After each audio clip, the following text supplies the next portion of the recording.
So bago po tayo magsimula, tayo muna yung manalangin. Mahabagin namin Diyos, salamat po sa umagang ito. Sa araw na ito, kami po ay nagtitipon upang mag-aral ng inyong salita, upang lumago ang aming buhay Kristiyano at maisabuhay namin ang lahat ng aming natututunan habang inihintay namin ang iyong ikalawang pagdating.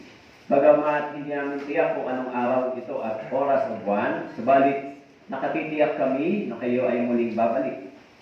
Kaya sa araw na ito, Panginoon, linisin niyo po kami sa lahat ng aming karumihan. Buksan niyo po yung puso at isipan namin upang ang salita po ninyo ay magturo sa amin. Bigyan niyo po kami ng malakas na pananampalatayang espiritual sa pamamagitan po ng inyong salita. Ang aming mga kapatid, mga brothers and sisters na nag-struggle, nag-aalinlangan, nagkakasakit, tulungan niyo po sila, Panginoon, na maunawa nila kung ano ang dakilang biyaya ng Diyos. Maraming salamat po sa araw na ito. Ito po ang aming dalangin sa pangalan ng Jesus. Amen. Ito po. So, kung may Bible po kayo, bubuksan po ninyo sa 2 Corinthians chapter 5, verse 17. Kung wala naman po, ay meron po dito sa screen para mabasa po ninyo. Ito pong talatang ito ang ating pag-aaralan. So, ilang mga mahalagang topic o puntos na pwede nating makuha dito. Okay po? So, basahin po natin ito ng sabay-sabay. 2 Corinthians chapter 5, verse 17. Kaya, kung ang sinuman ay na kay Kristo, siya'y bagong nilalang. Ang mga lumang bagay ay lumipas na. Tingnan ninyo, ang lahat ay naging bago. So, ang sumulat po nito ay si Pablo. Opo. Sinulat po ito ni Pablo. Sabi niya, yung mga na kay Kristo ay naging bago nilalang. Tama po? Pag ginamit natin yung salitang bago, may lumang pinagdaanan. Tama po? Bagong nilalang, ang sino mang na kay Kristo, siya'y bagong nilalang. Tama po? Ang mga lumang bagay ay lumipas na, tingnan ninyo, ang lahat ay naging bago. Actually, pag binasa po ninyo sa lumang tipan, sa creation, sinabi po doon sa Genesis, nilalang ng Diyos ang tao ayon sa wangis ng Diyos. Tama po? Sa wangis ng Diyos. Nilalang ayon sa wangis ng Diyos. Pero alam natin, bumagsak ang tao sa kasalanan. Tama po? Kaya nang bumagsak ang tao sa kasalanan, kailangan siyang muling likhaing bago. Pero yung bagong nilalang ay katulad ng wangis ng Diyos. Tama po? Si Kristo ay Diyos. Tama po? Diyos ba si Kristo? Sinabi ng Biblia, si Jesus Christ ay Diyos. O sinasabi ng John chapter 10, verse 31, si Kristo at ang Ama ay iisa. Tama po? So, sa ikalawang pagkakataon, nilikha tayo bilang isang nilalang na kawangis ni Kristo o na kay Kristo. Parehas lang halos po yun. Kawangis ni Kristo at na kay Kristo, ang parehas lang ang ibig sabihin, nilalang kang bago na nasa Panginoon, na na kay Kristo o ayon sa wangis ni Kristo. Ano po? Tayong mga nahulog sa pagkakasala ay nilinis ng dugo ni Kristo at nilalang sa bagong pagkatao bilang isang taong matuwid at banal. Yun po yung kawangis ni Kristo. Tama po? Hindi po yun panlabas. Yun ay sa panloob nating pagkatao. Kaya tayong mga naligtas, nilalang tayo na kay Kristo. At sabi po, siya'y bagong nilalang, ang lumang bagay ay lumipas na. Ano po ba yung lumang bagay? Ito yung dati nating pagkatao, dati nating pamumuhay. Tama po? Yung luma nating pamumuhay at pagkatao ay ginawang bago. Tama po?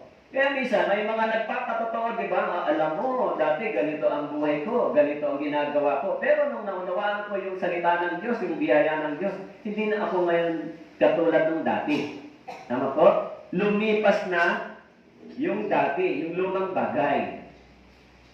Kaya tayo, binuo at nilalang ng Diyos sa bagong pagkatao ng kawangis ni Kristo. Kaya sa ibang theological term, yung tinatawag na yung katuwiran at kabanalan ni Kristo ay inimpart sa atin, ibinigay sa atin. Yung tinatawag na imputed righteousness, imputed God's holiness, ibinigay sa atin. Yung mga naligtas, kaya kasi sabi, yung dugo ay nilinis tayo sa lahat ng ating mga karunihan. Dahil naging marumi tayo sa kasalanan. Tama po. Yan yung bagong nilalang. Kaya kung sinasabi ng Biblia, isinilang ka ng muli sa espiritual na kapanganakan, bago pang nilalang. Kawangis ni Kristo. Siyempre yung panlabas hindi. Tama po? Itong panlabas natin ay kawangis ng ating mga magulang sa laman, subalit yung panloob nating pagkatao espiritual ay kawangis ng Diyos. Tama po? Isinilang tayo sa espiritual na kapanganakan. Kaya yung topic natin ngayon, ang bagong nilalang na kawangis ni Kristo. So, kapag ginamit natin yung bagong nilalang, binabago ng Diyos yung ating mga pananaw, panloob na pagkatao. Tama po? Kaya sabi po, kayo magbihis ng bagong pagkatao na nilalang ayon sa wangis ng Diyos. Tatlong K, katuwiran, kabanalan, at katotohanan. Tama po? So yung wangis ng Diyos, tayo ay nabubuhay sa katuwiran, nabubuhay sa kabanalan, at nabubuhay sa katotohanan. Hindi ba yung salita mo ay katotohanan? Tama po? Salita ng Diyos ay katotohanan. Kaya tayo bilang mga naligtas, dati hindi tayo nabubuhay sa katotohanan. Mas ikinukonsider ng tao yung tinatawag nilang generational belief. Yung kinagisnan nilang paniniwala at pananampalataya, doon sila lumalakad. Pero nung tayo ay nakaunawa ng salita ng katotohanan, nagbabago yung ating paraan ng pamumuhay, paraan ng pananaw sa buhay, yung ating pakikitungo sa tao, sa kapwa, nagbabago. Tama po? Kasi hindi tayo kayang baguhin ng tao, pero kaya tayong baguhin ang kapangyarihan ng salita ng Diyos. Marami nang narinig tayong patotoo, hindi ba? Na binago ng salita ng Diyos. Kaya tayo ngayon nabubuhay sa katuwiran, kabanalan ng katotohanan. Kaya sabi po, pagkatapos itakwil ang kasinungalingan, ang bawat isa ay magsalita ng katotohanan sa kanyang kapwa, sapagkat tayo mga bahagi ng isa't isa. Pagkatapos itakwil ang kasinungalingan, ngayon tayo ay dapat nabubuhay sa katotohanan. Tama po? At lahat ng katotohanan na binabubuhay natin ay nandito, nakasulat dito. Pinalaya tayo mula doon sa ilalim ng kapangyarihan ng kasalanan. Dinala tayo ng Diyos sa katotohanan. Kaya sabi ng Biblia sa John chapter 14 verse 6, si Jesus Christ ang daan, ang buhay at katotohanan. Kung gano'n, kung nabubuhay tayo sa katotohanan, nabubuhay tayo kasama ni Kristo. Dahil siya ay katotohanan. Yan po yung buhay ng mga Kristiyano, ng born-again believer. Okay? So kung hindi tayo mabubuhay sa katotohanan, kung mabubuhay tayo bilang makalaman at sa pamantayan ng sanlibutan pa rin, sabi po, magkakaroon ng pagkakataon ang dyablo. Tama po? Kaya sabi ni Pablo, huwag bigyan ng pagkakataon ang dyablo. Tama po? Huwag. Kasi kung hindi ka lalakad sa katotohanan, sa kabanalan at katwiran bilang isang naligtas at anak ng Diyos, magkakaroon ng pagkakataon ang dyablo sa iyo. Naintindihan niyo po? Saan gumagawa ang dyablo? Una, sa isip. Pangalawa, saan po?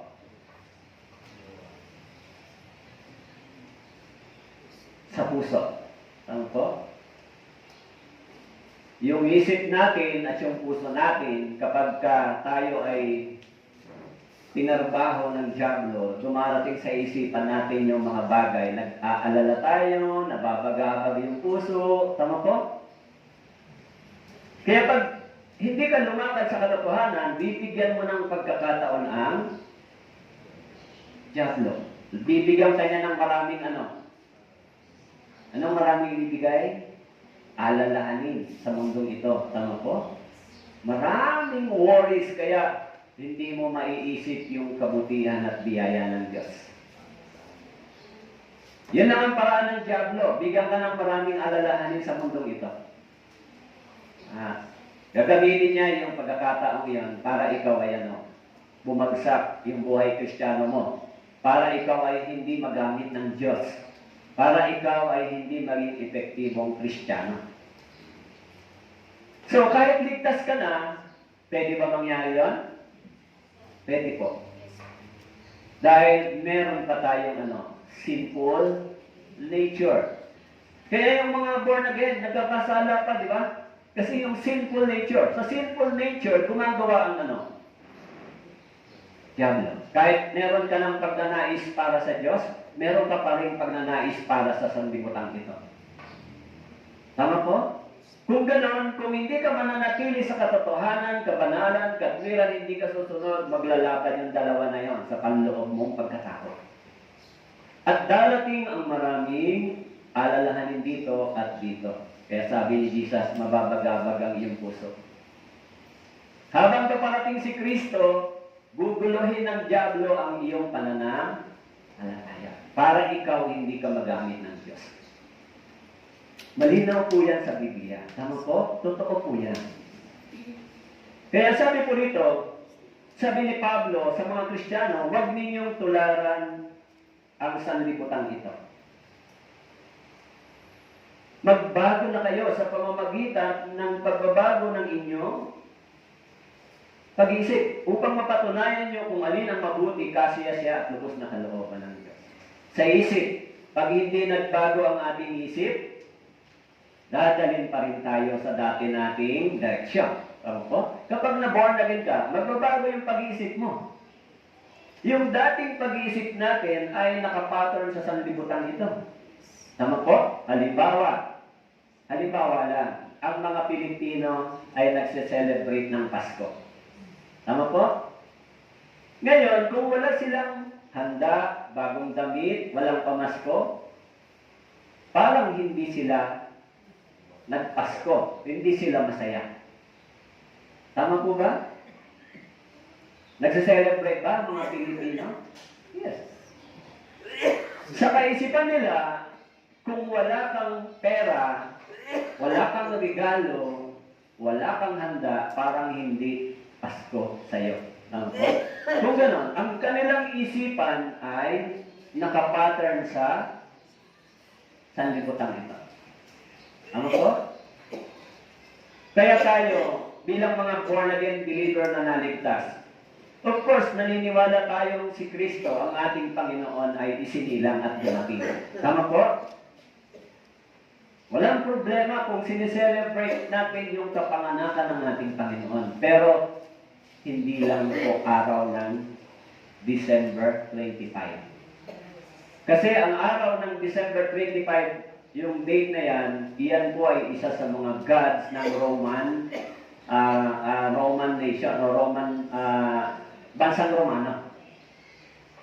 Kapag binasa po ninyo sa encyclopedia, yung ipinanganak ng araw na yan ay isa sa mga Diyos na kinikilala ng Romano. Hindi po talaga si Jesus Christ. Kaya nga ang tawag diyan sa term ng secular ay pagan festival. Kaya yan yung pamantayan ng sanlibutan ito. So ang isip natin dati, nakapattern dyan. Tama po? Nagsasaya tayo, masaya yung ating puso. Actually, wala namang masama doon. Pero kung tumutulad tayo sa sanlibutan ito, sa mga makasanlibutan, sa mga pagano, sabi ni Pablo, magbago na kayo. Ako?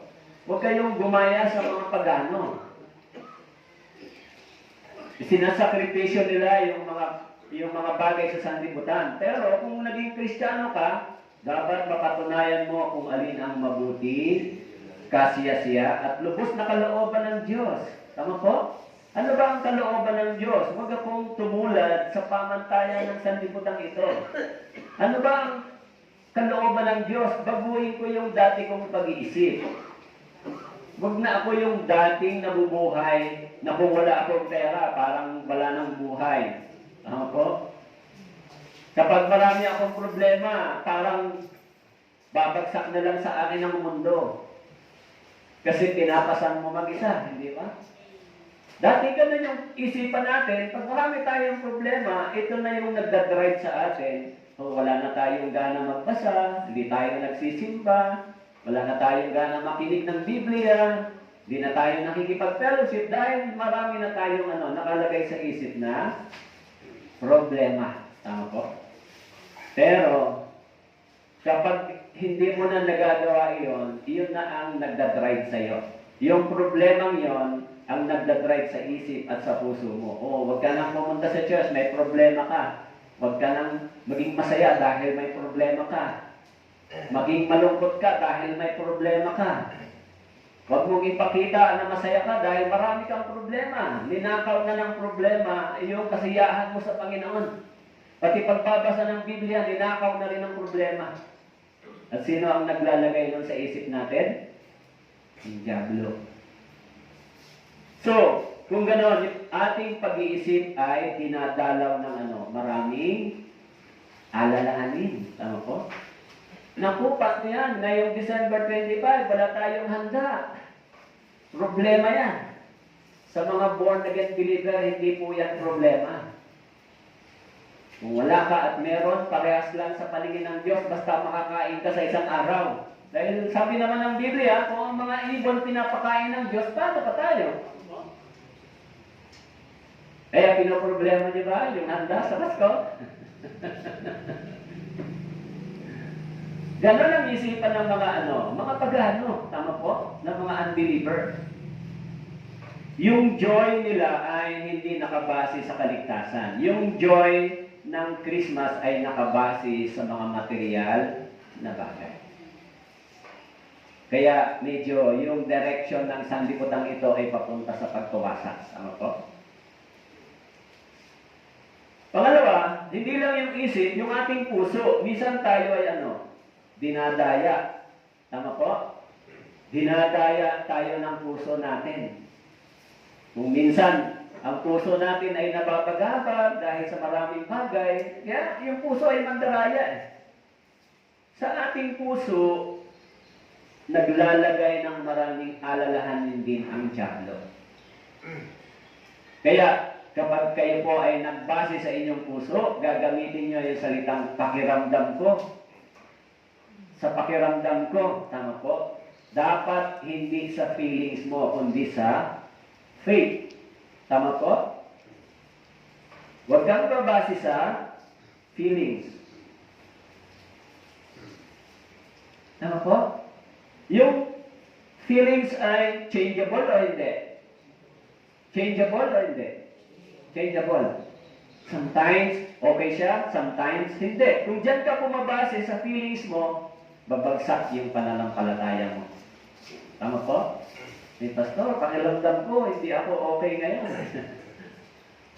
Nagtatrabaho ang diablo sa ating puso, sa ating emosyon. Tama po?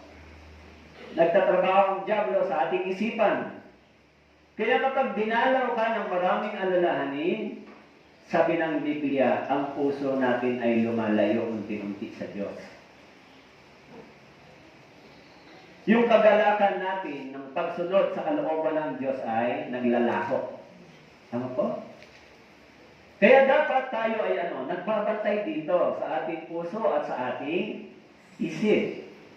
Bantayan po natin yung dalawang ito dahil tinatangay tayo nito. Kung ang nagdadrive sa puso at isip natin yung ating pananampalataya o yung words of God, dadaling tayo sa tama. Tama po? Pero kung ang nagdadala sa ating isip at puso, maraming alalahanin, dadaling tayo sa pagkawasak at paglayo sa Diyos.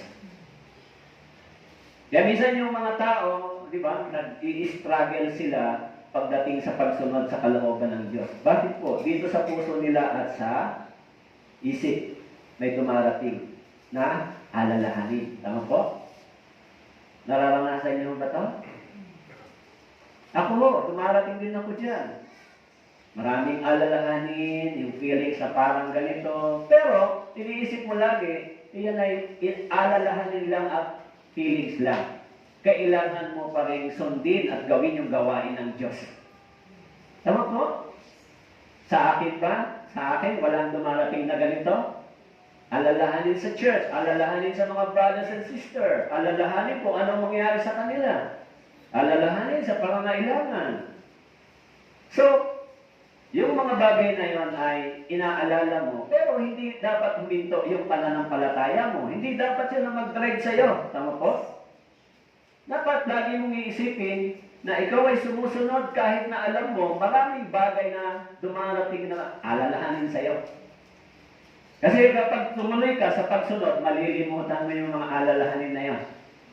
Makakapokus ka sa biyaya at kabutihan ng Diyos. Tama po? Kaya kung tayo ay nakafocus sa salita ng Diyos at sa Diyos, yung lahat ng problema, alalahanin ng ating isipan ay unti-unting madidefeat. Tama po? Madidefeat siya. Pero pag nakapokus tayo sa alalahanin ng ating isip at puso, yung lahat ng nais ng Diyos sa atin din ay madidefeat. Kaya ganyan po yung nangyayari sa buhay Kristiyano. Bakit po? Meron tayong battle spiritually. Nakikipaglaban tayo. Hindi po sa tao. Katulad ng mga unbeliever, na mga hindi ligtas na inaakay natin, inaagaw natin sila saan? Papuntang impyerno.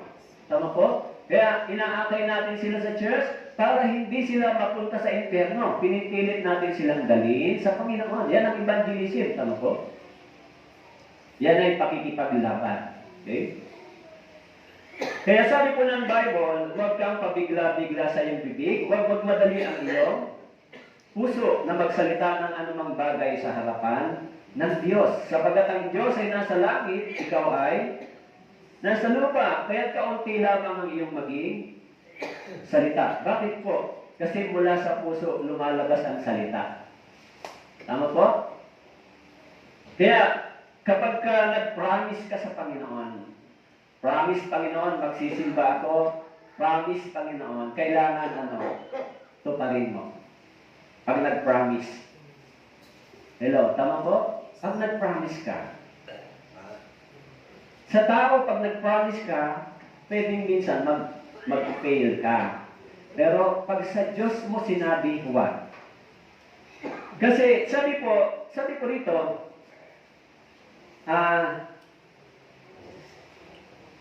sapagkat ang Diyos ay nasa langit, ikaw ay nasa lupa. Yung distance mo sa Panginoon, di ba?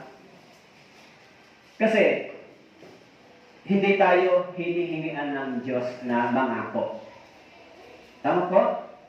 Pero pag nangako ka sa Panginoon, kailangan tutuparin mo. Hello, tama po ba? Ako po, nakapag-promise ako sa Panginoon. Ang promise ko ay maglilingkod ako hanggang dumating ang kamatayan. Kaya kapag nangihina, kapag ka dumadaan sa maraming problema, minsan iisipin mo, ayoko na magpastor, mahirap. Tigil na lang, maalala mo, yung pangako mo sa Panginoon. Sabi mo, maglilingkod ka hanggang sa dumating ako.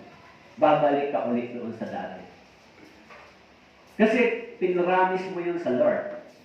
Kung hindi ako nag-promise noon, hindi na ako magpapastor ngayon. Kasi mahirap magpastor, hindi ba? Hindi ko naman dinidiscourage dito yung gusto magpastor. Pero mas mabuting talagang mahirap ang maging pastor. Kasi yung pagpapastor ay may kasamang maraming P. Pagtitiis, pagtsatsaga, pagsunod, pananampalataya, ano pa? Pagpapakumbaba, maraming P. Kaya, bagamat masarap maglingkod sa Diyos, subalit pag sinabi mo, huwag mong babaguhin. Kasi yun ay sinabi mo sa kanya. Tama po? Sa tao, pwede tayong mag-fail. Tama po? Pag sinabi mo sa tao, uy, bukas, ganito. Pero pag hindi ka nakatupad, pwede mo sabihin, pwede, pasensya na, hindi mo. Okay lang yun. Pero pag sa Diyos, kailangan nating tuparin. Tama po? Kaya hindi ba, may mga nagpapastor na naglilingkod na sa una, maganda yung simula nila. Tama po? Ito yung katotohanan nangyari. Pero pagdating sa gitna, bumabagsak sila. Nahulog sila sa pera, nahulog sila sa babae, nahulog sila sa mga politiko, nahulog sila sa maraming bagay sa sanlibutan ito. Iniiwan nila yung pagpapastor. Naisip ko nga, ang pagpapastor parang commitment ng marriage. Hindi mo na pwedeng baguhin yan pagka yan na yung pinangako mo kasi sa Diyos ka nanumpa, di ba? Sa hirap at ginhawa. Hindi, sa ginhawa lang. Pag sa hirap, bahala na siya. Parang ganon. Isang beses mo lang binanggit yung promise, kailangan hindi mo baguhin. Sa Biblia, mahalaga yung pangako. Tama po? Kaya, sabi ko rito, yung puso at isip natin, pag binalaw ng maraming alalahanin, aatakihin niya yung pananampalataya mo. Aatakihin niya. Kaya sabi ko dito, ang isang tao ay nabubusog ng bunga ng bibig niya. Sa bunga ng kanyang labi ay nasisiyan siya. Ang kamatayan at ang buhay ay nasa kapangyarihan ng dila. Ang umiibig sa kanya ay kakain ng kanyang bunga. May kapangyarihan po ang ating salita. Tama po? May kapangyarihan ba? Kaya nga, hindi ba ginagamit nila in Jesus' name? In Jesus' name. Tama po? Ang isang tao ay nabubusog sa bunga ng bibig niya. Sa bunga ng kanyang labi ay nasisiyahan siya. Okay, punta tayo sa loob ng church. Tungkol sa pagsasalita. Kadalasan, ang nagiging problema ng tao ay yung salita. Tama po? Kapag tayo ay nagsalita, nang tayo ay nasisiyahan, hindi ang iba, so nagkakaproblema. Tama po? Kaya, tingnan po ninyo sa church, o sa ibang magkaibigan, o sa ibang ano ang madalas na problema? Pag nagsalita ng hindi tama. Tama po? Sa mag-asawa, pag narinig mong hindi maganda yung salita, minsan hindi nagiging maganda. Tama po? Kaya sabi po, nasa kapangyarihan ng dila. Yung puso natin ay pinanggagalingan ng salita, lumalabas sa atin. Tama po? Kaya sa church, kapag hindi tayo naging maingat sa ating puso, mapagbantay sa ating puso, pag kayo po ay naging emotional, madali lang kayong nasasaktan sa salita na inyong naririnig. Tama po ba? Hello, tama po? Pag weak ang inyong puso sa salita ng Diyos. Kaya based on my observation, sa maraming churches, kadalasan, ito ay nagiging problema kapag weak ang salita ng Diyos sa kanilang puso. Kaya sabi ng Biblia, sabi ni Pablo, ang masamang salita ay hindi dapat lumabas sa inyong bibig, kundi ang mabuti lamang para daw saan? Sa ikatitibay, ayon sa pangangailangan, upang ito ay makapagbigay ng biyaya sa mga nakikinig. Bakit po? Kasi yung salitang ito, saan nanggagaling? Sa ating puso. Tama po? Yung salita, sa puso ba nanggagaling? Sa puso? Sa ating isip at puso, iniisip. So, sabi ni Pablo, hindi dapat ang masamang salita. Dapat daw ang lumabas sa ating bibig ay yung mabuti lamang. Para saan? Sa ikatitibay. Ayon sa pangangailangan, upang ito ay makapagbigay ng biyaya. Kaya nga pag na-born again ka, nagbabago yung iyong salita. Tama po? Pag na-born again po kayo, nagbabago ba yung pananalita nyo? Pag na-born again tayo, nagbabago yan. Kung dati, magsalita ka ng bad words, okay lang. Pero pag na-born again ka, nare-realize mo na ito ay hindi tama. Tama po? Saan po kayo madalas masaktan? Sa salita o nung pinapalo kayo ng nanay niya? Nung malalaki na tayo, di na tayo pinapalo. Tama po? Pero sa salita, nasasaktan ba kayo? Ha? Yes. Nasasaktan tayo sa salita. Ngayon, kung ang salita, hindi tayo marunong mag-ingat sa ating puso, kaya nga sabi ng Biblia, ang salita ay parang tabak. Parang tabak. Sumusugat sa puso ng bawat tao. Kaya pag yan sa church nangyayari, ang unang-unang magiging struggle nyo, spiritual life. Pag kayo po ay nakarinig ng hindi magandang salita, ano po ang iniisip nyo? Pag nasaktan po kayo at ito ay inisip ninyo, mag-struggle na kayo sa church. Sa taong nagsalita sa inyo. Tama po? Mag-struggle na ba? Magsisimula na yung hindi magandang fellowship. Magsisimula na yung putol ng communication at fellowship. Tama po? Totoo po ba yan sa loob ng church? Totoo po yun. At yan po ay gagamitin ng diablo para yung pananampalataya mo unti-unting maging mahina. Iyan po yung katotohanan. Tama po? Kaya sa church, sabi po ni Pablo, hindi dapat masamang salita. Mag-ingat ka para yung mga nakikinig sa iyo ay maging ikatitibay nila. Tama po? Kaya kahit sa labas, siyempre, kahit sa labas, pag tayo ay Kristiyano, sa labas, dapat maging maingat tayo sa ating sinasabi. Tama po? Sa labas. Kung dito lang, okay kayo, tapos sa labas. Hindi. Kung magsalita kayo sa labas, wala rin kayong pigil. So, anong pagkakaiba nung nasa loob o nasa labas? Nakikita din ng Diyos at naririnig. Tama po? At pag narinig yan ng mga unbeliever, ayan na rin yung daan para hindi sila sasama. Hindi na sila pupunta din sa church. So, nangyayari po yan. Kaya tayong mga naligtas, meron tayong tungkulin sa kanila, di ba? Of course, minsan maaari magkamali ka, makapagsalita, pero kailangan maging maingat ka. Kahit sa mag-asawa, kung ang salita mo sa asawa ay hindi maayos, tapos nagsisimba ka sa church, sasabihin niya, ikaw nagsisimba-simba ka pa, pero hindi naman maayos yung pananalita mo. Tama po? Totoo po ba yun? Totoo yun. Huwag tayong umalis sa hindi katotohanan. Kasi pag hindi yan totoo, huwag natin pag-aralan. Ibig sabihin, mapansin natin yung ating sarili.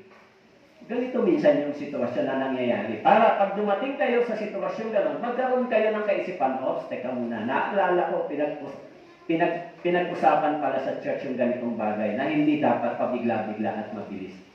Naintindihan niyo po? Kasi minsan sa dami nating iniisip ng ating alalahanin, nalilimutan natin yun. Yung diablo doon pumapasok at sumisingit. Kasi iniisip natin, hindi na natin nabantayan yung ating sarili. Hello, tama po? This is the secret of our Christian life. Kung paano tayo nagkakaroon ng pagpipigil sa sarili, yan ay sa tulong ng banal na Espiritu. Tama po? Isa yan sa mga gifts na isinulat ni Pablo. Magkaroon kayo ng pagpipigil sa inyo sarili. Hello, naintindihan niyo po? Kasi kung nasabi na natin, hindi na natin mababago yan. Tama po? Kaya sabi diyan, dapat, sabi ni Pablo, ang lumabas sa inyong bibig ay para sa ikatitibay. Tama po? Kahit minsan nasaktan tayo, minsan hindi natin nagustuhan, dapat hindi natin gawing patulan o personal yun. Lalo sa loob ng church. Tama po? Sa loob ng church, okay lang. Tama po? Kasi maaaring minsan ikaw din ay magkamali sa iba. Tama po? So kung ikaw naman ay nagkamali sa iba, maaari patatawarin ka rin nila. Pero kung nagkamali sa iyo, di ka nagpatawad, hindi ka rin patatawarin ng sabi ng Panginoon. Pag hindi mo pinatawad yan, hindi ka rin patatawarin ng Diyos. Tama po? Ikaw nga, mas marami yung pagkukulang mo, pagkakamali mo, pinatawad ka ng Diyos. Yung isa lang. Tama po, hindi mo pa mapatawad, matanggap. Eh gaano karami yung pagkukulang at pagkakamali mo sa harapan ng Diyos, sabi ng Biblia, tama po? Para magkaroon ka ng magandang spiritual life, fellowship, at maayos na pakiramdam at pakikinig ng salita ng Diyos, kailangan maging gano'n ang puso at mindset mo. Sa harapan ng salita ng Diyos, tama po? Paano ka makakapagnilay-nilay kung may bumabagabag sa iyong puso? Ako nga, minsan pag nagbabasa ng Biblia, pumipilit pumasok yung maraming alalahanin. Uy, kailangan mong gawin to, kailangan mo na ganito. Eh yung pakayang may pakiramdam kang hindi maayos, magbabasa ka, tama po? At yun sometimes ay gumagawa ang diablo sa ating laman, sa ating pakiramdam. Tama po? Sinasabi ko po sa inyo yan para ma-aware kayo. Ito ba ay galing sa Diyos, sa gawain ng Espiritu ng Diyos o gawain ng diablo sa akin? Kung yan ay binabagabag ka habang nag-aaral ka ng Biblia at gusto mo sumunod sa kalooban ng Diyos, alam mo na kung sino ang gustong gumulo sa iyo. Tama po? Dahil hindi ka naman hahadlangan ng Diyos sumunod sa Kanya. Tama po? Tutulungan nga tayo ng Diyos eh. Kaya sabi po, ang naaangkop na salitang binitawan ay gaya ng mga mansanas na ginto sa pilak na lalagyan. Kaya kung naaangkop yan, ay masarap yung pakinggan. Tama po? Kaya kayo, pag nagsalita kayo sa mga brothers and sisters, sister, sige na, tumuloy ka na. Brother, ganito, wag naman, "Hoy brother, nasaan ka na? Hoy sister, anong ginagawa mo dyan?" Wag naman ganon. Kasi parang, kahit siguro hindi mo intention magsalita ng hindi masakit, parang naisip mo, grabe naman ito magsalita, hindi ba? So, kung pagsalita tayo, lagyan natin ng naangkop na salita, binibitawan, tama po? Kasi yung puso, yung salitang mapagpakumbaba at malumanay ay nagpapababa ng puso ng tao. Tama po? So, kailangan matutunan natin yung sikretong ganito, communication. Tama po, sa church. Bakit po? Kasi mas madaling maintindihan kung ganito lang ang paraan. Tama po? Kaya sabi dyan, ang salitang naangkop. Ayan, yung salitang ito, saan galing? Galing na naman sa puso. Tama po? Galing ba yan sa puso? Kaya sabi ni Pablo, sabi ni Jesus, sa puso, lumalabas din yung masasamang salita. Tama po?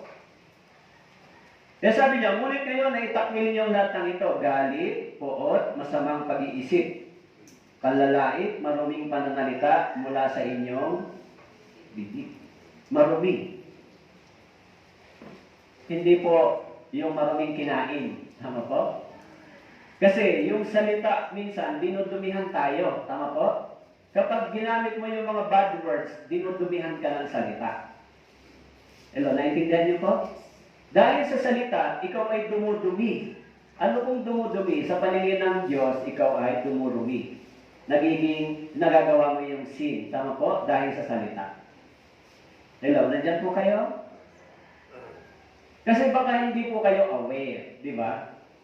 Baka akala natin, yung sinasabi natin ay okay lang lahat. Hindi po. Sabi ng Bible, minsan, yung maruming pananalita, hindi natin napapansin ito na lumalabas sa ating bibig. Tama po? It is enlightenment, mga brothers and sisters. Kasi, kapag hindi maganda yung salita, dudumi ka sa paningin ng Diyos, hindi ba? Magsalita ka ng bad words, nagiging madumi ka ba sa paningin ng Diyos? Hello, nandiyan po kayo? Ha? Masakit ba yung tinuturo ko? Hindi naman ito masakit eh. Kung tayo gusto nating magtagumpay laban sa kahinaan ng ating laman, ng ating bibig, ito, dapat nating marinig yung araw na ito. Tama po? Kasi yung salita ng Diyos ang nagbabantay sa atin. Hello, tama po? Ngayon, kung tayo ay sasalita sa ikatitibay, maraming mga tao ang magsasabi, maganda ka sa sumama sa iyo. Kasi nararamdaman mo yung kapalagayang loob. Tama po? Kailangan magkaroon tayo ng karunungan kung paano natin babantayan, mapagtatagumpayan yung mga bagay na mahina tayo. Nung araw, nung hindi pa kayo Kristiyano, nung hindi pa po kayo nakakarinig ng Biblia, marami pa kayo nito? Maruming pananalita, marami. Marami tayo niyan, di ba? Nung araw, hindi pa nga ako ligtas eh. Pag nagsalita ako ng bad words, walang tigil eh. Tama po? Mag-cursing ka sa tao, walang putol yun eh, di ba? Hello, naintindihan niyo po? Nung hindi ka pa nakaunawa ng Biblia, nung hindi mo pa alam na ito ay nagiging marumi at kasalanan sa iyo, okay lang, tuloy-tuloy, di ba? Kaya sabi niya, yung isang bagong nilalang ay lumipas na yung dating bagay. Kaya sabi diyan, hindi na ito dapat magdala sa atin. Kasi kapag lumabas yan sa atin, at yung maruming pananalita pag lumabas yan, mag-struggle ka pag na-realize mo. Hindi ba ganito? Halimbawa, nakapagsalita ako ng hindi maganda, ng bad words. Kung tinuntik ka ng balat na espiritu, oh, this is not good. Tama po? Hindi tama yung sinabi mo. Nababagabag ba yung puso niyo? Hello, nandiyan mo kayo? This is true. Pag nasabi mo yun, nababagabag din ang iyong puso. Mali yata yung sinabi ko kay brother, kay sister. Tama po? Kaya yung katotohanan, merong nagbabantay sa atin na dapat nating mabantayan din. Tama po? Para hindi tayo hindi tayo ginugulo ng diablo sa isip at sa ating puso. Kaya nga, sabi ni Pablo, hindi na yan dapat. Itakwil niyo yung mga bagay niya. Galit. Yung po, pag meron kayong naramdaman na ganyan, masamang pag-iisip, itakwil. Kasi pag hindi nyo itinakwil yan, binibigyan nyo ng pagkakataon ang diablo na kayo ay kainin nito. Tama po? Kapag yan ay pumasok sa atin, nag-drive sa ating puso at isip, nawawala yung joy. Tama po? Masaya ka ba habang galit? Masaya ka ba habang napopoot ka? Habang nagagalit ka, masaya ka? Dalawang feelings yun, di ba? Kapag ka ito ay umalipin sa atin, wala ka ng kagalakan dito. Tatamarin ka na sa salita ng Diyos, ayoko nang makinig, ayoko nang magsinta. Kasi yung feelings mo, dinadrag ka ng feelings mo sa, huwag ka nang pumunta ron, kasi ganito. Pwede kang pumunta, pero pagdating mo minsan, mag-struggle ka pa rin. Tama po? Lalo na kung makikita mo yung tao na pinagmulan nito sa iyo.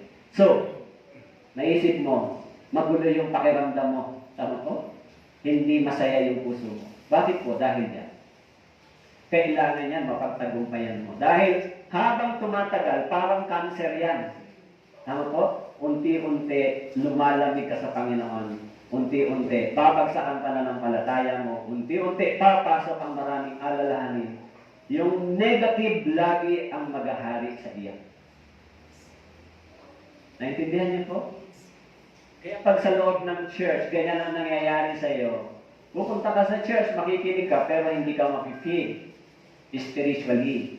Kasi dahil ang puso mo ay hindi maayos sa harapan ng Diyos. Paano ka mapipig? Tama po? So, dapat, kung meron tayong ganito, anong una natin gagawin? Magkaroon tayo ng repentance. Tama po? Lord, please forgive me. Alam ko yung pakiramdam na ito ay hindi tama sa iyong harapan. At ito ay gawain ng diablo na pilit isinisiksik sa aking isip at sa aking puso na hindi naman dapat. Hello, nandiyan po kayo? Oo. Minsan nga, pagka nasa bahay tayo, magagalit tayo sa anak, tapos pupunta tayo sa church, di ba?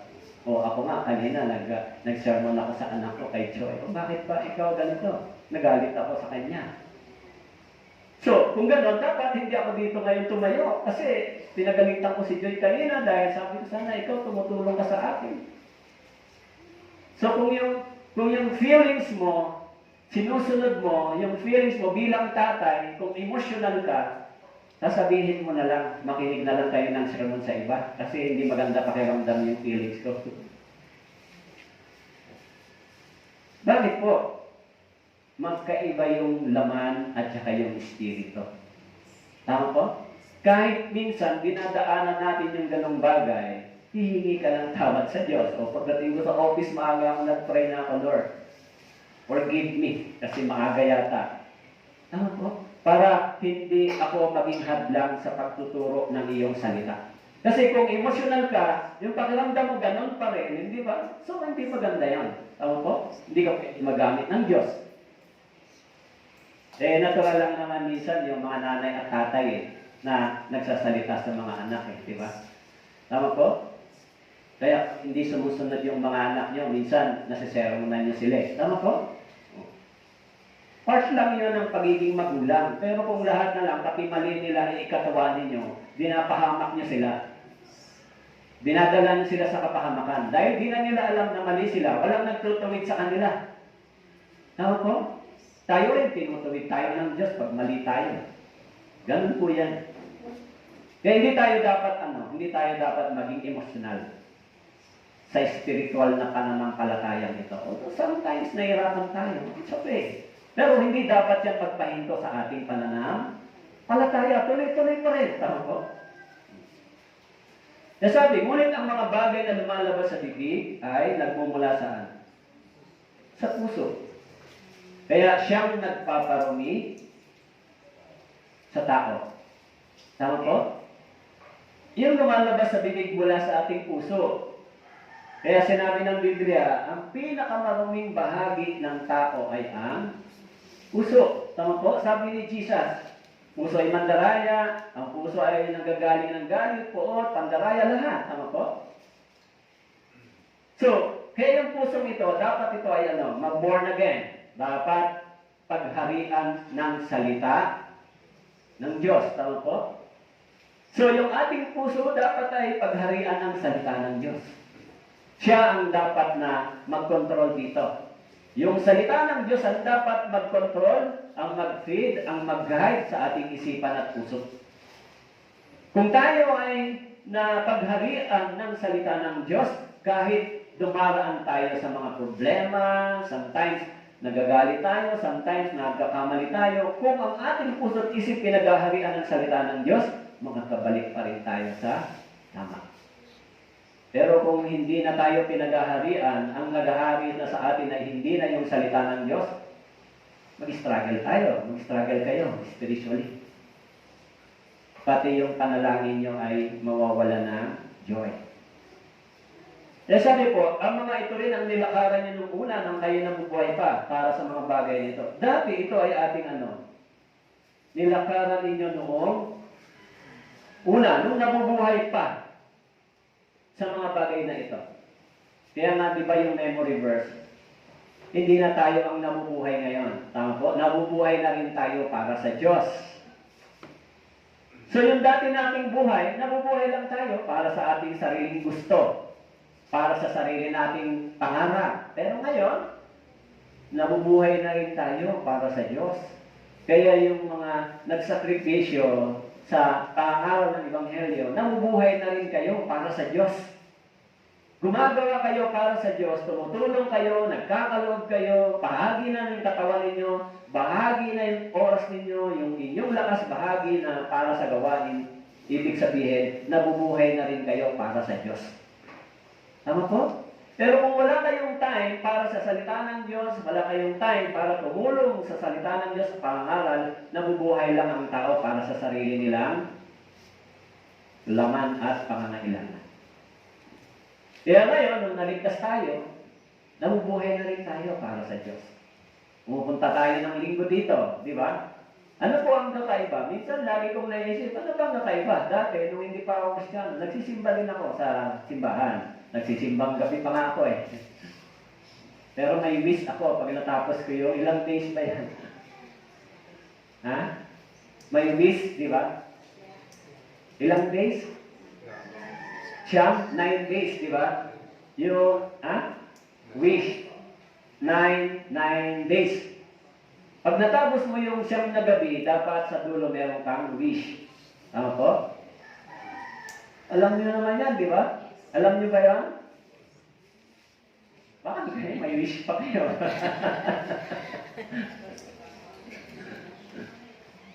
So, pag meron tayong wish, natutupad ba pagdatapos ng 9 na gabi? Kasi dapat hindi ka a-absent. Pag umabsent ka, wala ka ng pag-asa. Sa wish. Hindi ba? Nadaanan niyo ba yung gano'n? Kasi ako po dati kasi, nagsisimba talaga ako ng gano'n. Kasi nga, nakasama ako sa, yung mga korsilista, alam niyo yan? Mga korsilista. Nakasama po ako doon. Tumutugtog po ako sa korsilyo dati. Yung mga manyanita na may mga birthday, pupunta, tapos tutugtugan, naharanahin. Ako po ay dating tumutugtog sa gano'n, tsaka sa El Shaddai, nagigitara. Saan ako nakakarating. Kaya pag ganitong panahon, nagkakaroon kami ng caroling, pagdating ng ganitong panahon, marami po talaga akong pera. Opo, kasi mayayaman ang aming pinupuntahan. Hindi po mahihirap na tao. Kasi yung aming presidente ay nagtatrabaho sa BDO sa Makati. May position siya. So, pag nangaroling kami, ang pinupuntahan namin, mga attorney, mga doktor, mga kakilala na kapag nagbigay, pinakamababa ay 10,000. Isang tugtugan. Nakakailang gabi ka, ilang bahay ka.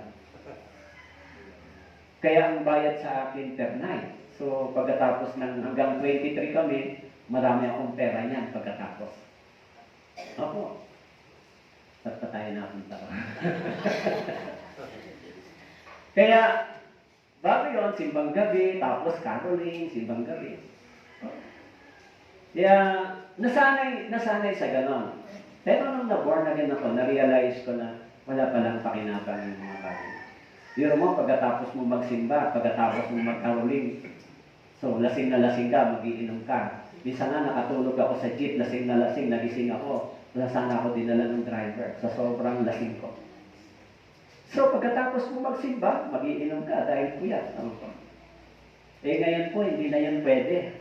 Pagkatapos ko magturo mamaya, meron na akong tanduay dyan, whiskey, on fundador, kung gusto nyo sumama.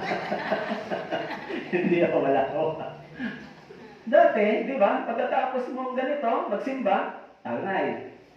Pero nung na-born again ka, sabi ng Biblia, yung taong manginginom ay hindi makakapasok sa kaharian ng langit. 1 Corinthians chapter 6 verse 9. Nakasulat, tama po? Nung nabasa ko yun, ang katwiran ng iba, konti-konti lang, magsisimula lang yun sa konti. Tama po? Kaya, ngayon, hindi na tayo nabubuhay ng katulad ng dati. Tama po?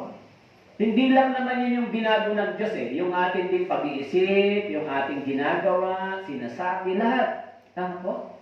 Inaayos tayo ng Diyos. Dahil sabi, bibigyan ko kayo ng bagong puso, lalagyan ko kayo ng bagong espiritu sa loob ninyo. Aalisin ko ang batong puso sa inyong laman. Aking bibigyan kayo ng bagong pusong laman. Ibig sabihin, yung puso natin dati na matigas at masuwayin, binigyan tayo ng pusong laman. Yung masunurin. Mas malambot na puso. Tama po? Sabi niya, bibigyan ko kayo ng bagong puso. Kaya yung puso natin ngayon, binigyan tayo ng bagong puso. At ng bagong espiritu. Sa ating panloob na katawan. Kaya, itong ating puso, dapat madaling turuan, madaling sumunod, mapagpakumbaba, madaling magpatawad, mas madaling tumanggap ng pagtuturo ng salita ng Diyos. Pero pag hindi po ganon ang ating puso, pagka may batong puso, iyan po ay masusugatan lagi. Bakit po? Kasi gusto niya laging sumalungat doon sa salita ng Diyos. Pagka ang puso natin ay may matigas na bahagi, lagi yan gustong mabuhay, o minsan gusto niyang mabuhay sa kanyang sarili, minsan gusto niyang mabuhay sa Diyos.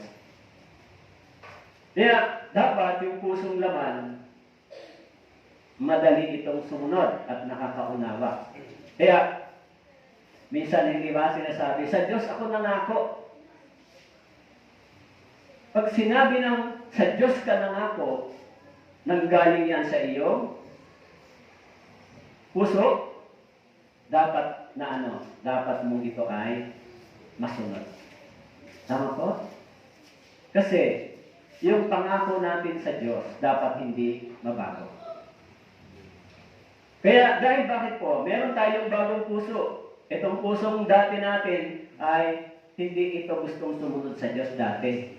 Yung batong puso, di ba? Yung dating puso natin, gusto ba sumunod? Ayaw. Laging lumalaban sa Biblia. Tama po? Pero nung na-born again tayo, meron na tayong bagong puso. O dapat meron na tayong pagsunod. Aking ilalagay ang aking espiritu sa loob ninyo. Aking ilalagay. Palalakarin ko kayo ng ayon sa aking mga tuntunin, magiging maingat kayo sa pagsunod sa aking mga batas. Sabi po, aking ilalagay. Ito po ay sin po. Ang Diyos. Tama po? Ang aking espiritu. Kaya yung mga born again believer, sabi ng Biblia, tayo ngayon ay may espiritu ng Diyos. Meron ba kayo nito? Espiritu ng Diyos? Pag wala po kayong espiritu ng Diyos, hindi po kayo totoong born again. Kasi yan ang unang-unang deposit, o unang-unang katibayan na ikaw ay ligtas. So, yung espiritu ng Diyos na nasa atin, inilagay sa atin, tinuturuan tayo palakarin ng ayon sa mga tuntunin. Tama po? Kaya sabi po ng John chapter 14 verse 26, ang espiritu ang ating tagapayo. Kaya sabi niya, magiging maingat kayo sa pagsunod sa aking mga batas. So, meron po ba kayo dito? Meron po kayo? May espiritu ng Diyos sa inyong puso? Kasi, paano ko ba malalaman, Pastor, kung may espiritu na ng Diyos sa aking puso? Paano ko ba malalaman na ang espiritu nga ay sinasamahan ako? Unang-una, kapag ikaw ay napuot sa kasalanan, yun ang isang mahalagang indikasyon. Pangalawa, kung ang puso mo ay nagnanais ng salita ng Diyos at sumunod sa kalooban ng Diyos, yun ay pagtuturo ng espiritu ng Diyos. Unang-una, bakit ko sinabi ko sa inyo? Halimbawa po, si Satan, maaari bang mapuot sa kasalanan? Hello, nandiyan po kayo. Si Satan, maaari ba siyang mapuot sa kasalanan? Siya nga ang nagbibigay niyan sa atin para gawin at maging masaya siya pag ginagawa mo yan. Tama po? Hindi siya pwedeng mapuot sa kasalanan. Tama po? Pero, kung ang Espiritu ng Diyos ay dumating sa atin, mapupuot siya sa kasalanan. Dahil ang Espiritu ng Diyos ay napupuot sa kasalanan. Naintindihan niyo po? So, kung ganon, hindi pwedeng si Satan ay mapuot sa kasalanan na nasa atin. Siya ay nagagala. Pangalawa, si Satan po, inuudyukan ba tayo manalangin at magbasa ng Biblia? Inuudyukan ba tayo nito? Sasabihin ni Satan, uy, mag-pray ka naman. Manalangin ka naman. Magbasa ka naman ng Bible. Di ka na nagbabasa. Sasabihin ba ni Satan yung sa isip natin? Uudyukan ba tayo ni Satanas na matagal ka nang magbasa ka naman ng Biblia. Magsisi ka naman. Yun ba, inuudyok ni Satanas sa atin? Ating puso at isip? So, basahin natin yung nasa ating isip at puso. Tama po? Ang gusto ni Satan, huwag kang magsisi, maging ma-pride ka, magalit ka, mapuot ka, gawin mo lahat ng bagay na gusto niya. Pero ang Diyos, hindi yan gusto. Tama po? Kaya, dapat, sabi po, tuturuan tayo ng Espiritu ng Diyos, ng mga tuntunin. Ang ibig sabihin, kung tayo ay inuudyukan makinig, magsimba, mag-aaral ng salita ng Diyos, manalangin, lumapit sa Diyos, magsisi, maniwala sa Diyos, lahat ng ito ay hindi galing sa dyablo. Tama po? Lahat ng ito ay galing sa Diyos. Hello, naintindihan niyo po? Yung pumunta kayo dito sa church, makinig ng salita ng Diyos, sino pong nag-udyok sa inyo? Wala, si Pastor, inuudyokan ako. Hindi po ako. Kasi pwede yung sabihin na, ayaw ko kay Pastor sumunod. Pero kung naisip nyo na yan ay kalooban at kagustuhan ng Diyos, maaari yung gawin yan na hindi nyo kalampasin. Tama po? Kasi, pwede tayong sumuway sa tao, pero sa Diyos, mas mahirap. Tama po? Kaya nga laging sinasabi lang na sa atin, sa inyo ng pastor, "Hoy, dumalo kayo sa gawain, makinig kayo ng Biblia. Galing ba kay pastor yon?" Yun din ang iniutos sa akin ng Diyos. Sabihin mo sa mga tao yan, mag-aral at makinig ng Biblia. So, yun din ang sinasabi mo sa kanila. Tama po? At ikaw din, yan din ang dapat mong gawin. Kasi utos din sa iyo ng Diyos yun. Tama po? Ako ba, nagtuturo at nangaral dahil ba sa gusto ko? Hindi po. Nagtuturo ako at nangangaral dahil gusto ng Diyos, dapat akong sumunod. Sa ayaw ko sa gusto, dapat sundin ko yung pangangaral ng Ebanghelyo. Kasi ito ay utos ng Diyos sa akin. Tama po, sino ang aayaw nun? Sa aking puso, sino ang aayaw? Yung aking laman, yung aking kalooban. Tama po? Kung ayaw ko, kalooban ko yun ang may ayaw, hindi ang Diyos. Hello, naintindihan niyo po? Kung ayaw kong makinig, hindi po yun ang kalooban ng Diyos, yun ay kalooban ko, will ko. Tama po? Hello, naintindihan niyo po? Dahil ang gusto ng Diyos, tayo ay laging makinig, lumago at mag-aral ng salita ng Diyos.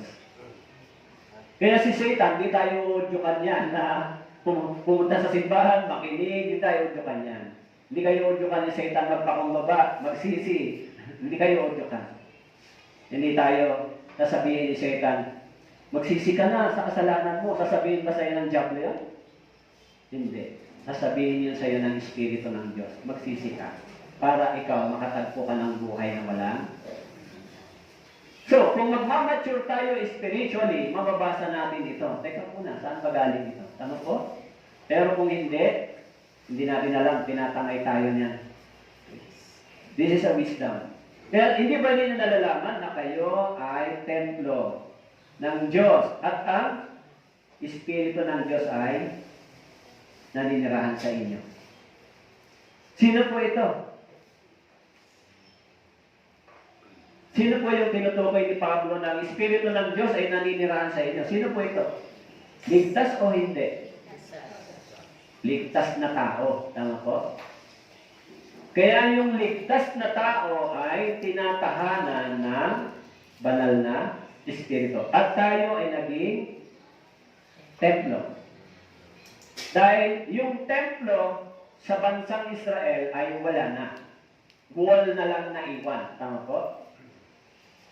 Kaya yung templo ngayon, hindi na yung bansang Israel na nandoon. Ang templo ngayon ng Diyos na ipinapakilala ng Biblia ay ikaw at ako.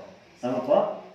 Dahil nananahan ang banal na Espiritu sa iyo at sa akin. Even in the Old Testament, sa templo nagdudwell ang Diyos. Tama po? Bumababa yung banal na Espiritu, yung presensya ng Diyos sa templo na ipinatayo ni Solomon. Kaya ngayon, yung banal na Espiritu ay sa atin, bumaba sa atin, tayo ay ginawang templo.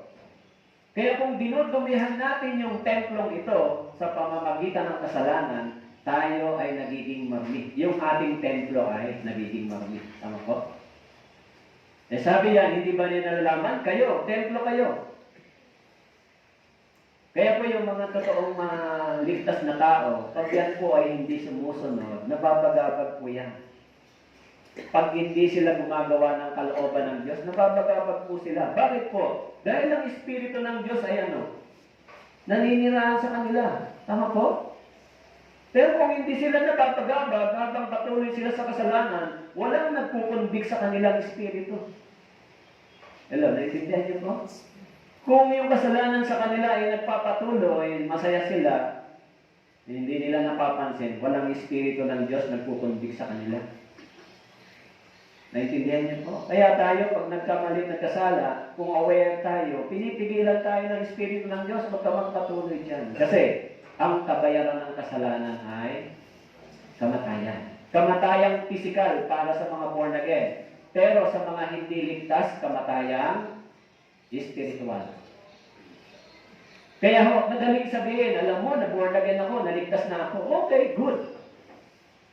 Pero kailangan mong patunayan na ikaw ay tunay na naligtas. Tama po? Kasi yung puso daw ay laging mandaraya. Tama po? Kaya nga, dapat tayo, pag na-born again tayo, makita yung bunga sa atin. Yun yung katibayan. Tama po? Kaya sabi, kung ang sino man ay magtangkang gumiba sa templo ng Diyos, ang taong ito ay gigibain ng Diyos, sapagat ang templo ng Diyos ay banal, at ang templong ito ay kayo. Malinaw po dito kung sino yung templo dito. Tama po? Ikaw. Ikaw na na na-born again. Kaya, kung gigibain mo yung templong ito, paano ba gigibain yung templo? Kung yan ay hahayaan mong gamitin ng kasalanan. Tama po? Kung hahayaan mo na ang katawan mo muli ay magamit sa kasalanan, ginigiba mo yung templong yan. Tama po? Ang ibig sabihin, sinisira mo yung pangalan ng templo. Kaya nga yung bansang Israel, nung nilait nila yung Diyos sa pamamagitan ng pagsira nila sa kautusan, yung templo ay dinalahan nila ng maraming Diyos-Diyosan, winasak ng Diyos yung templong iyon sa lumang tipan. Nabasa po ninyo? Kaya ganun din yung templong ito. Pag ito ay pinagamit mo uli sa kasalanan, ginamit mo uli sa sanlibutan, gigibain din ng Diyos itong templo ito. Ang ibig sabihin ng gigibain, ikaw ay yung katawan mo, babawiin na ng Diyos. Ang espiritu mo uuwi sa langit. Naintindihan niyo po?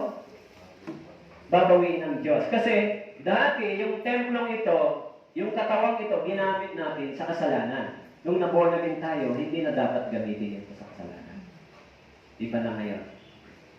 Kaya sabi po, hindi ba ninyo nalalaman ang inyong katawan? Yan, nasa specific. Ay templo ng Espiritu Santo na nasa inyo, na tinanggap ninyo mula saan? Mula sa Diyos. Tama po? At kayo'y hindi sa inyong sarili.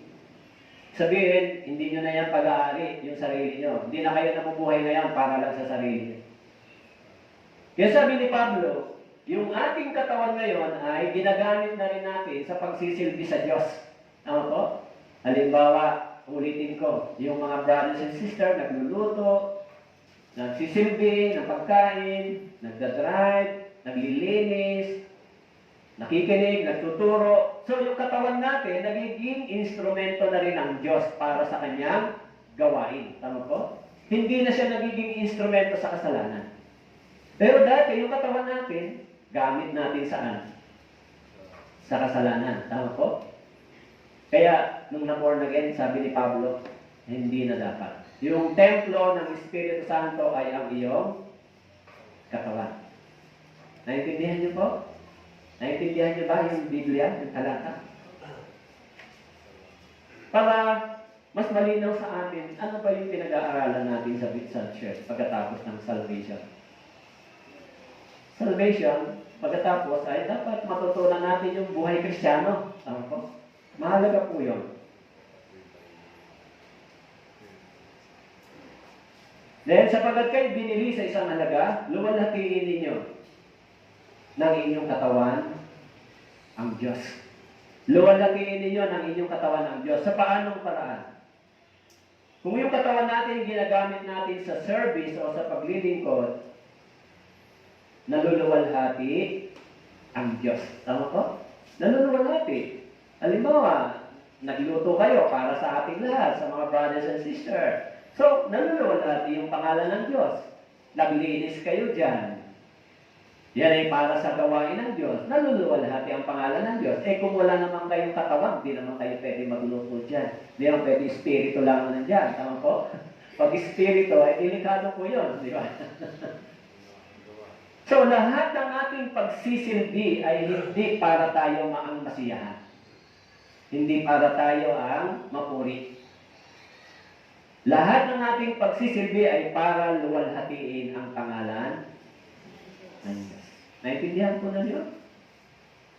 Of course, kung kayo po ay nagsisilbi sa Panginoon, naluluwalhati ang pangalan ng Diyos, ang Diyos ang magbabalik nito sa atin. Magiging masaya ang puso mo dahil ginawa mo yung kaluwalhatian ng Diyos. Tama po? So, nagiging masaya ka dahil yung katawan mo, ginagamit mo para sa Diyos. Magiging masaya rin yung katawan mo kung ginagamit mo sa kasalanan, kaya lang hindi iyon kaluwalhatian para sa Diyos. Tama po? Kaya dapat, ang ginagawa natin ay para sa Diyos. Kaya sabi po, mapalad siya na pinatawad ang pagsuway, na ang kasalanan ay tinakpan. Mapalad siya. Actually, yung salitang mapalad sa Biblia, sa biblical na interpretation ay happy o masaya. Sa Bible, yan ay tinatawag na happy. Masaya siya. Halimbawa, nagkasala ka, tapos pinatawad ka, hindi ba nagiging masaya ka? Tama po? So, kaya, ang ibig sabihin ng mapalad sa Biblia, masaya siya. Dahil siya ay pinatawad na sa kanyang pagsuway. Kung ganon, masaya na tayo sa harapan ng Diyos. Bagaman ang inyong mga kasalanan ay tulad ng matingkad na pula, ang mga ito'y magiging mapupukti na parang niebe. Bagaman ito'y mapulang-mapula, ang ito'y magiging parang balahibo ng tupa. Kaya sabi ng Biblia, kung marito kayo ngayon, lahat ng mga naligtas ay lumapit kay Kristo.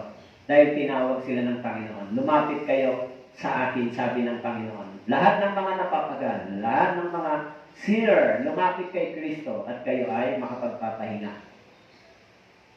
Kaya tayong lahat ngayon ay nakalapit sa biyaya ng Diyos. Tama po? So, ligtas na. Sino ang Diyos na gaya mo na nagpapatawad ng kasamaan, pinalalampas ang pagsuway ng nalabi ng kanyang mana. Hindi niya pinananatili ang kanyang galit magpakilanman sapagkat siya'y nalulugod sa tapat na pag-ibig. Sino ang Diyos na gaya mo na ano daw? Nagpapatawad. Tama po? Kaya yung kaligtasan ay nilalaman ng pagpapatawad ng Diyos sa atin. Ligtas na po tayo, di ba? Ligtas na kayo. Kaya naiintindihan natin yung salitang nagpapatawad. Pinatawad tayo ng Diyos. Tama po? Kaya lahat tayo, kung tayo ay tumanggap nito, kung dumating si Kristo ngayong araw na ito, makakapasok na ho ba kayo sa langit? Makakapasok na po? Kasi sabi niya, nagpatawad na ang Diyos. Tama po? Kung dumating ang ating Panginoon ngayon, ibig sabihin, 100% makakapasok tayo sa langit. Dahil yung pagpapatawad niya sa lahat ng ating paglabag ay ipinagkaloob na sa atin. Hello, tama po? Kaya, yan po yung pinakamagandang aral sa Biblia. Pag narinig natin yung salitang love and forgiveness. Tama po? Yung galing sa Diyos. Hindi galing sa tao. Okay?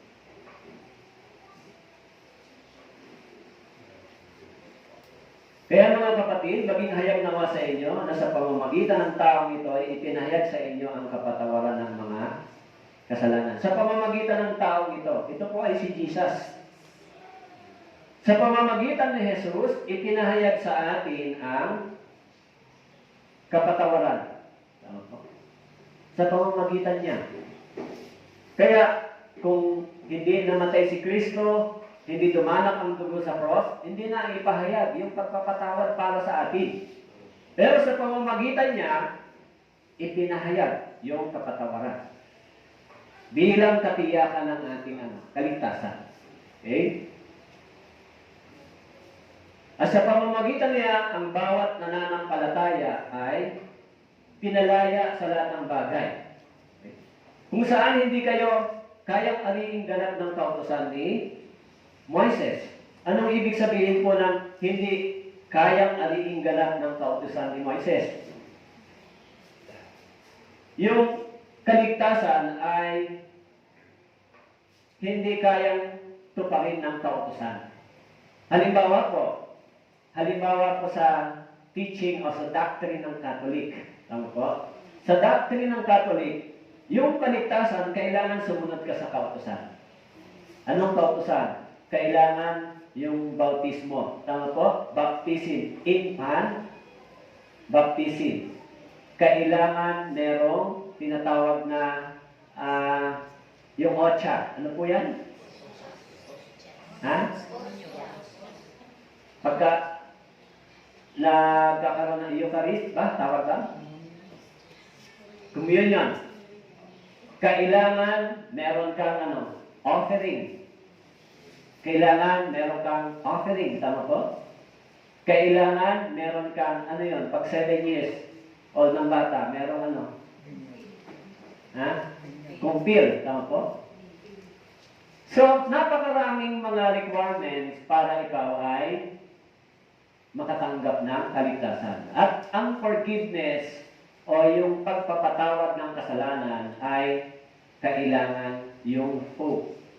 Tama po? Yung forgiveness ay sa pamamagitan ng kanilang tinatawag na paggagawad. Kasi yung doctrine ng Catholic ay ipinantay yung hope kay Jesus. Tama po? Kaya yung mga pari, di ba? Yung mga tao, pag pumunta sila sa isang cubicle, anong ginagawa doon? Nangungumpisal. Tama po? Nagko-confess. Tama po? Father, nagkasala po ako ng ganito. O ano pa, ganito po. So, anong sasabihin? Okay, ganito ang gawin mo. Magdasal ka ng 10 Aba Ginoong Maria. Ano pa, ganito, so on. Tama po? Para ikaw ay, ito na yung punishment ko. At ano pa yung ginagawa? Naggaganito. Pitinitensya. Tama po? Tapos, nagpapapako sa krus. Kaya napakaraming napakaraming dapat mong gawin para makapasok sa langit. Sa Biblia, ano lang ang sinabi ni Jesus? Magsisi at manampalataya. Wala yung mga ng bagay doon. Magsisi at manampalataya. Tama po. Kaya hindi po pinabigat yung requirements papuntang langit. Tama po? Si Jesus ang nagdusa para sa atin. Pero, mapapansin mo sa ibang maraming pagtuturo patungkol sa pagpasok sa langit, napaka-complicated. Di ba? Mahirap. Kaya pinatawad mo ang kasama ng iyong bayan, pinatawad mo ang lahat nilang kasalanan. Ito, pinatawad mo ang lahat. Okay na ba ito, yung pinatawad mo ang lahat? Tapos na, tama po? Kung pinatawad na ang lahat, ibig sabihin, tapos na yan sa Panginoon. Tama po? Kaya, this coming December 25, kahit hindi birthday ni Jesus, ang inaalala dapat ng mga born again ay ito, dahil ako ay pinatawad mo. Naligtas ako. Tama po? Iyon yung dahilan kung bakit natin inaalala yung kapanganakan ni Kristo. Dahil tayo ay pinatawad at pinubos sa pamamagitan niya. Tama po? Hindi dahil may Pasko. Yan natin siya inaalala. Salamat sa kapanganakan at kamatayan mo, Panginoon. Dahil diyan ako'y pinatawad mo at pinubos mo. So, kung gano'n, kung naalala mo to, doon ka magiging masaya. Pero baka ang inaalala nyo, ano kaya yun? Wala akong pera. Wala akong handa. Walang pamasko. So, yung material na bagay, itong material na ito ay talo ito. Tama po? Mas masaya ako sa material na bagay kaysa yung inaalala kong pinatawad ako ng Diyos at tinubos pupunta sa langit. Tama po? Alin saan kayo masaya dyan? Talaga?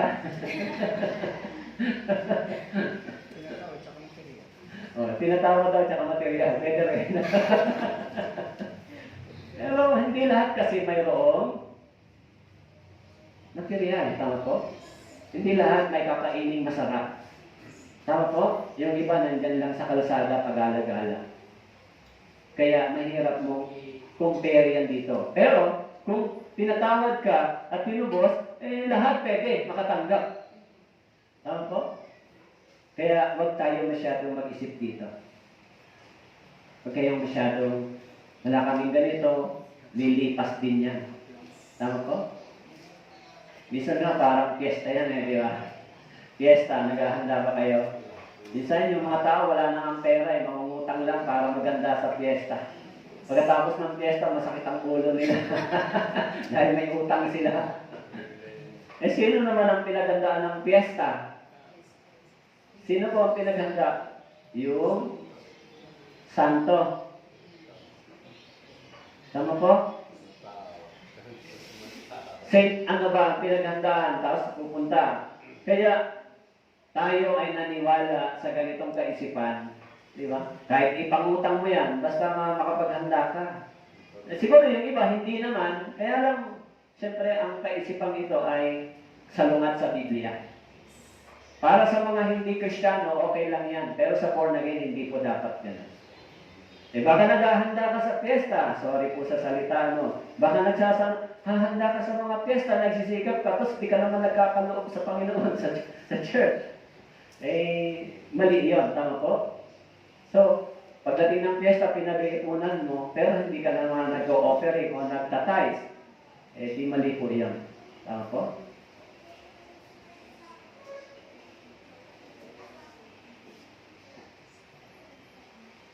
Huwag kang magtaka na aking sinabi sa iyo, kailangan kayo'y ipanganak na muli. Okay? Kaya para makapasok sa langit, sabi ni Jesus, requirements po yun. Tama po? Sabi ni Jesus, paano ka makakapasok sa langit? Ito ang kailangan.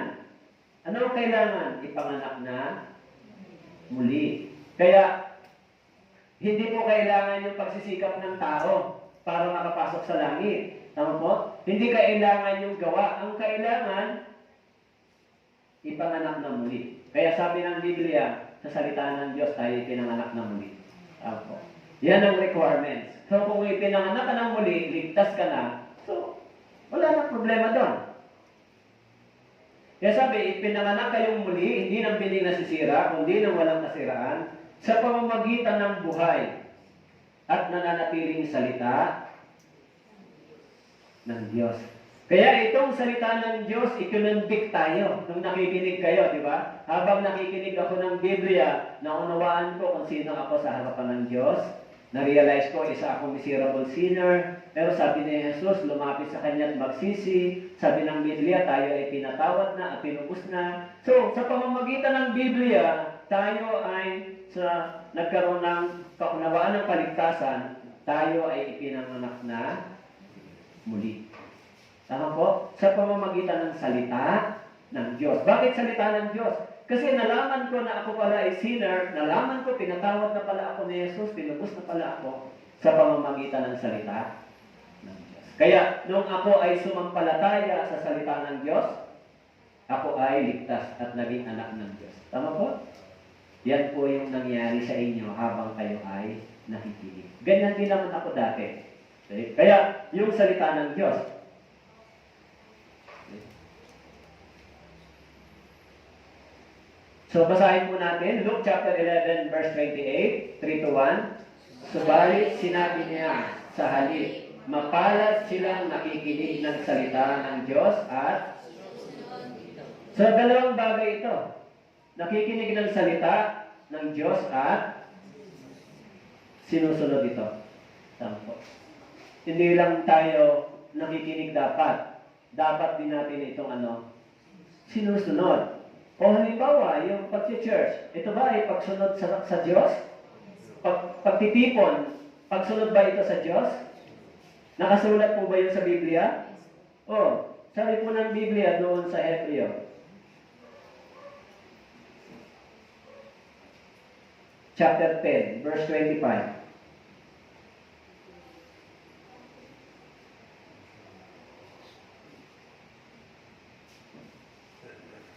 Okay, sabi po dito,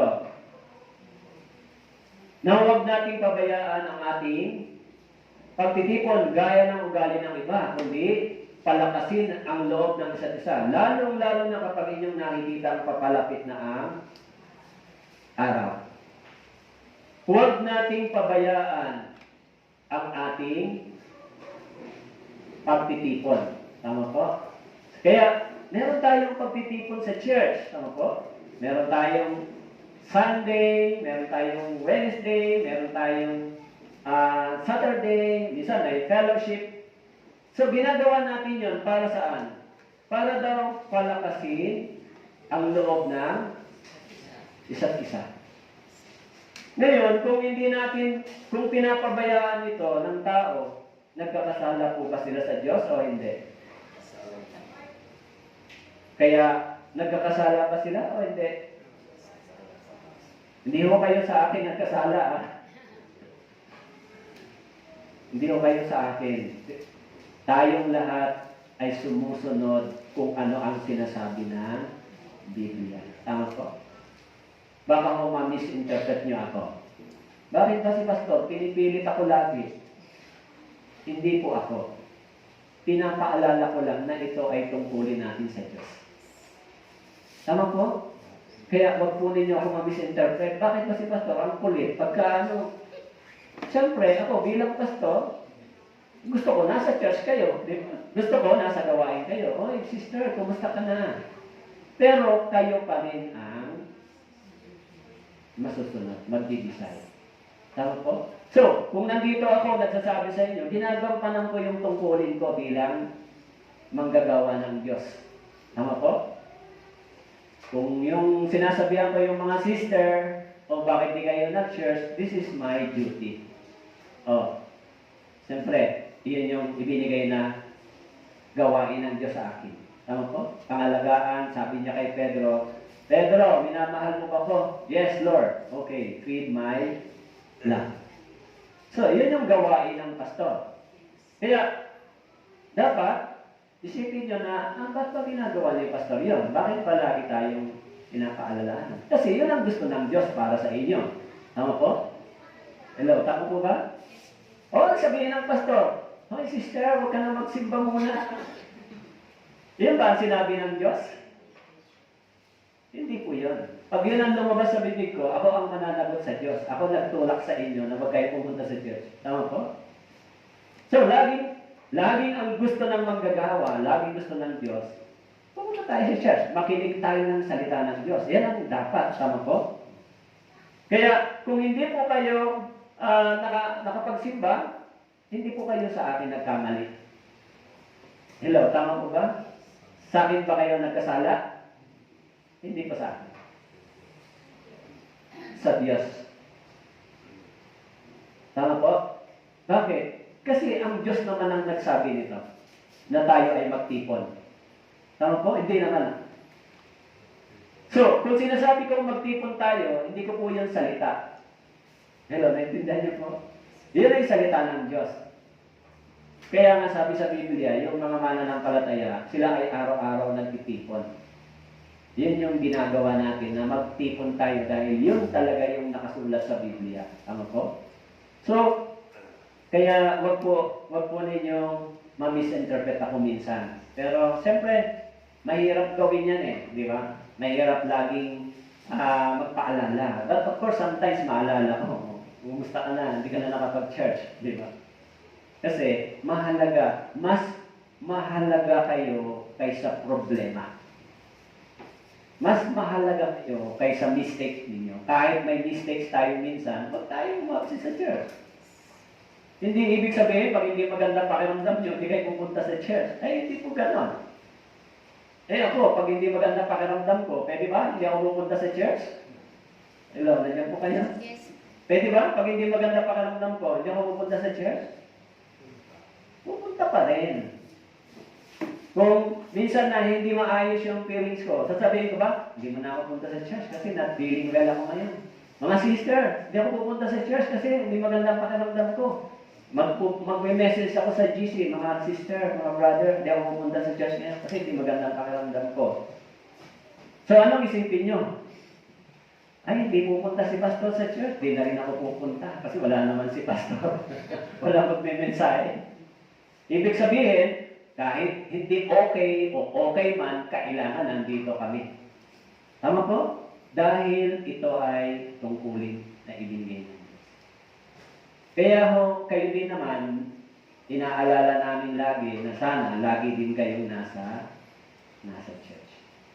Tama po? Minsan, pastor, mayroon akong hindi magandang pakiramdam. Kahit na Kaya nga, di ba, sabi ko po sa inyo, sa church, obserbahan niyo yung ibang mga brothers sa Life Provision. Pag dumating sila dyan, umuupo muna sila, nagpe-pray sila. Panginoon, kung mayroong hindi maayos sa aking puso, sa oras na ito, ay alisin mo para ako ay makapakinig ng maayos ng salita ng Diyos. Kahit itong moment lang na ito, itong time na ito. Kasi yung problema, hindi naman agad nasusolusyonan ng mabilis. Pero this time, para naman makapagpahinga ako sa iyong salita. Tama po?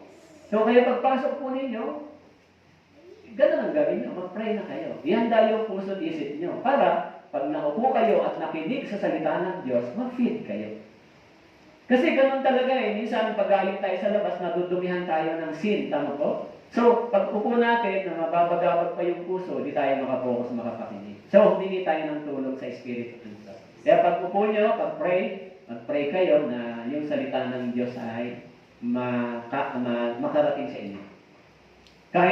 Kahit na minsan may problema kayong iniwan, pagdating nyo dito, mag-pray po kayo. Kasi magkaiba yung kalagayan ng katawang laman at saka yung pangangailangang spiritual. Magkaiba po yun.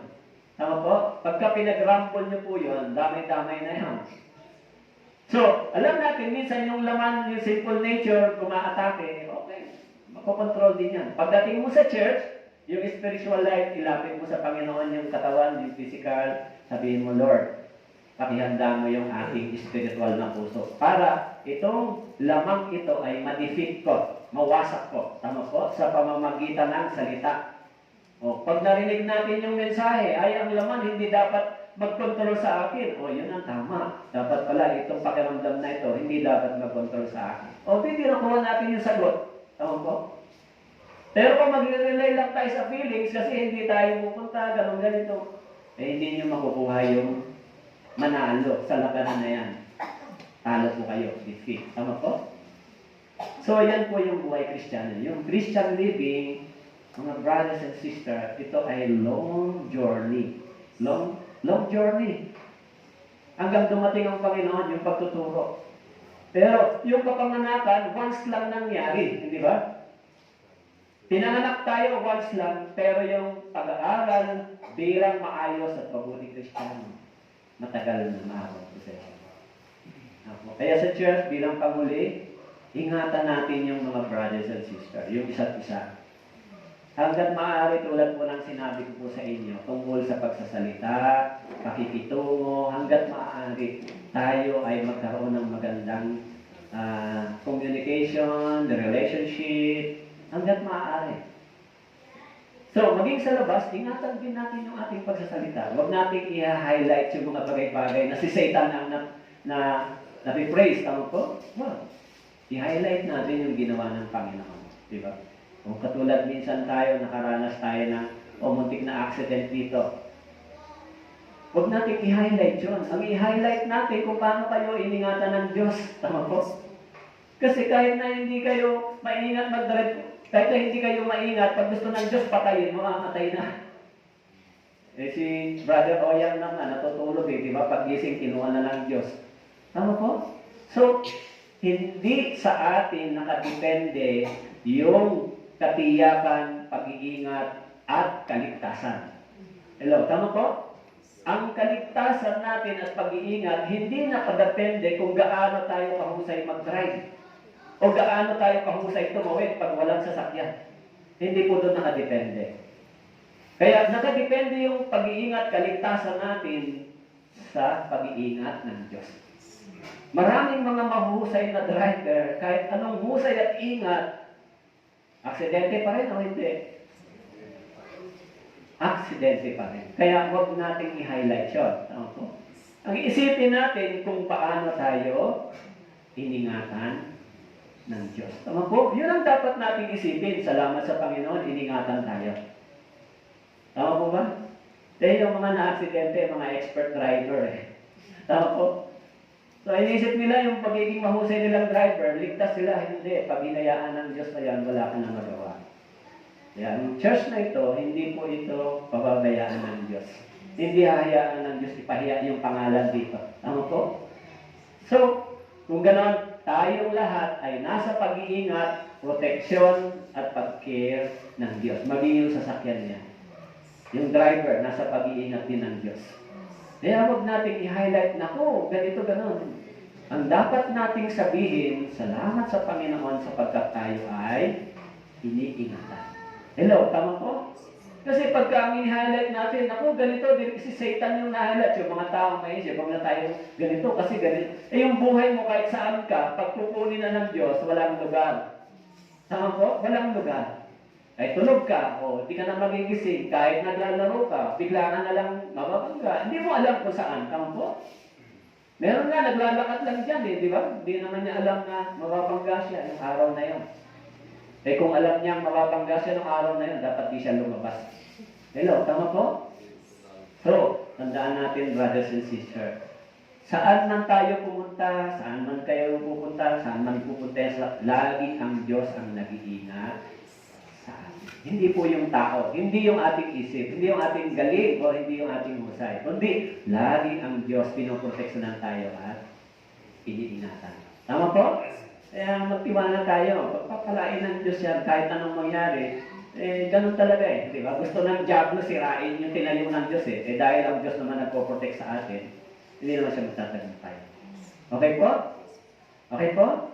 Okay, tayo manalangin. Salamat po, Panginoon, sa pag-iingat mo po sa amin araw-araw, pamimigay ng lakas at ng kalusugan, na tulungan niyo po yung aming mga brothers and sisters, lalo na po kung may karamdaman, ay bigyan niyo po ng maayos na kalusugan at kagalingan po. Yung aming mga brother na laging naglilingkod, iingatan niyo po kaming lagi, maging ang mga sisters, Panginoon, kapag bumibiyahe. Kami rin sa araw-araw namin ginagawa, kaya tulungan niyo po na lagi kami ay umasa sa provision po ninyo. Pagpalain niyo po ang mga brothers and sisters na ito na nakinig ng Ebanghelyo. Sa pamaming dalangin sa pangalan ni Jesus. Thank you.